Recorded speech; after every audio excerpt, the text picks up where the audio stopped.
think this is running. I have to check my eyes because I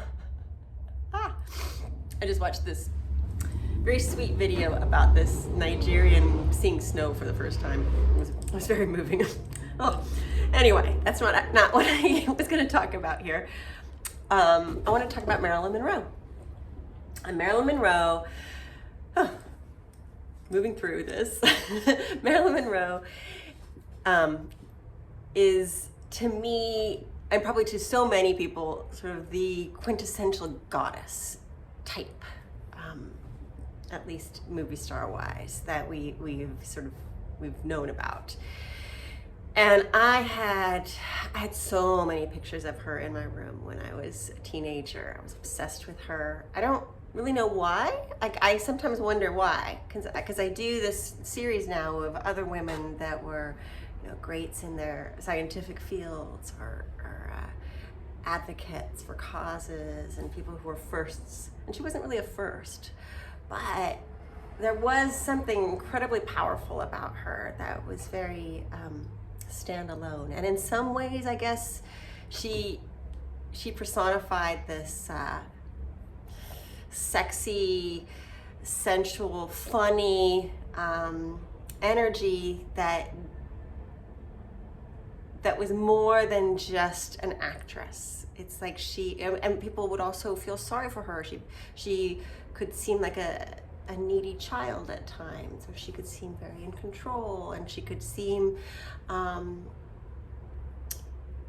don't know, she was just larger than life, but she kind of embodied all this feminine energy that we can all relate to on some level, even if it means we want to be more like that, or we want to be less like that, or if, for so many men, it was a matter of like, I want to marry her, I want to sleep with her. I don't know. She just had all of this stuff, and she didn't seem to mind being that person. I sometimes think of her as this person who sort of showed up almost like a shell, although she was definitely her own personality.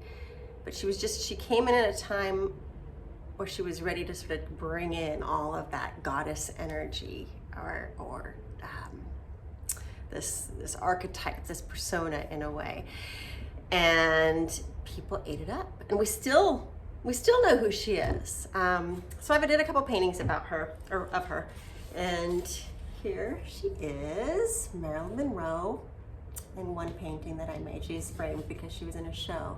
And it's interesting how, even though so many of my paintings are about again, other strong women. She was a strong woman as well, but other strong women in so many different fields, people are still drawn to her. Like, sometimes she's, in that particular show, she was people's favorite, and I don't even know that she's my best painting. I think it's more about her. There's a recognition there, and people just love her. And here's another one I made. This is probably my favorite of the two, but this one came together in like a night. I never paint that fast, and I think the other one was like 2 nights. They both came together really quickly, and I think it's because I was ready to paint her. Like, I've had her in my heart for a really long time. Like I said, I was a kid and I was obsessed with her. I've seen her image everywhere, and she's so timeless because although she died, unfortunately, quite young, at 36 years old, and that was back a long time ago, she just carries this timeless goddess, Venus power, I would say. Beauty, of course, but there's a power in that. And I just wanted to comment on that because I feel like sometimes we forget that owning that femininity is also powerful. And sometimes it's really easy to sort of deny that because, I don't even want to go into all the reasons that we do that as women, but it's also important to celebrate this and find the power in just pure femininity. So that's Marilyn Monroe, and I don't really know what else to say, but happy holidays, and thank you again for all your support.